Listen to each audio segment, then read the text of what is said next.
Hello दोस्तों, आज बात करते हैं इंग्लिश की। इस यूटी के एग्जाम में आप इंग्लिश में अच्छे मार्क्स कैसे स्कोर कर सकते हैं। अगर आपको इंग्लिश में अच्छे मार्क्स स्कोर करने होंगे तो आपको बहुत ही एडवांस लेवल के क्वेश्चन सॉल्व करना आना चाहिए। आपको ग्रामर में एक्सपर्ट होना पड़ेगा। आपको इंग्लिश बहुत ही अच्छी आनी चाहिए। अगर आप ये सारी चीजें सोचते हैं तो आप बिल्कुल गलत हैं। इसमें से कुछ नहीं करना पड़ता। चीटिंग करता है तू, चीटिंग चीटिंग चीटिंग करता है तू। आपको ग्रामर की एक बेसिक सी नॉलेज होनी चाहिए। आपको ग्रामर बस क्लियर होना चाहिए। आप बहुत ही एडवांस होने की कोशिश मत करिए कि आपको ग्रामर में एक्सपर्ट होना पड़ेगा। बिल्कुल नहीं, आपको ग्रामर में बस बेसिक्स क्लियर हो और आपको इंग्लिश के सारे रूल्स पता हो, बस इतना ही आना चाहिए आपको। और कहीं अगर आपके मन में डर हो कि आपको बहुत ही एडवांस लेवल की इंग्लिश प्रिपेयर करनी पड़ेगी, आपको बहुत ही एक्सपर्ट होने पड़ेगा इंग्लिश में, तो आप बिल्कुल गलत हैं। आपको ये सब कुछ नहीं करना होगा। आपको बस बेसिक्स प्रिपेयर करने होंगे। तो चलिए आप डिस्कस करते हैं कुछ ऐसे टिप्स एंड ट्रिक्स की जिससे हम अच्छे मार्क्स गेन करने वाले हैं इस एग्जाम में। अभी मजा आएगा ना भिड़ो।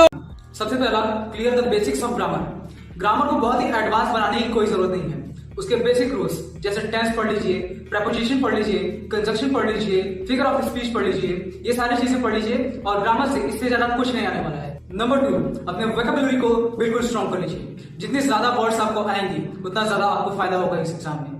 Number 3, start preparing for synonyms and antonyms. CUET के इंग्लिश एग्जाम में इस पार्ट से बहुत सारे क्वेश्चंस आते हैं, तो आपको जितना अच्छा प्रिपेयर होगा उतने ज्यादा आपको मार्क्स गेन करने के चांसेस बढ़ेंगे। Moving on to the next point, the most important part of this exam, reading comprehension. इस पार्ट से सबसे ज्यादा क्वेश्चंस आते हैं क्योंकि मेरा पर्सनल एक्सपीरियंस भी रहा है इस एग्जाम को लेके। तो मैंने जब पिछले साल एग्जाम दिया था तो इसमें सबसे ज्यादा मुझे रीडिंग कॉम्प्रहेंशन को ही देखना पड़ा। शुरू से लेके लास्ट तक आपको रीडिंग कॉम्प्रहेंशन के क्वेश्चंस देखने को मिलेंगे। तो रीडिंग कॉम्प्रहेंशन की जितनी अच्छी तैयारी आप करेंगे उतने ज्यादा अच्छे मार्क्स आप इस एग्जाम में गेन करने वाले हैं। रीडिंग कॉम्प्रहेंशन के अलावा find errors, rearrange the sentences जैसे कुछ छोटे छोटे टॉपिक हैं जो कि इस एग्जाम में देखने को मिलते हैं और इसको भी आपको प्रिपेयर करना होगा। अब बात करते हैं कि प्रिपेयर कैसे करें इस सब्जेक्ट को। तो सबसे पहले अपना ग्रामर क्लियर कीजिए। उसके बाद वो जो टॉपिक्स हैं उनके क्वेश्चन सॉल्व करिए। ये सारे क्वेश्चन आपको ऑनलाइन मिल जाएंगे। और हाँ, syllabus is the most important part of an examination. अगर आपको सिलेबस नहीं पता होगा तो आप किसी भी एग्जामिनेशन की कितनी भी अच्छी तैयारी कर लीजिए, लेकिन आप उसमें अच्छी मार्क्स गेन नहीं कर पाएंगे।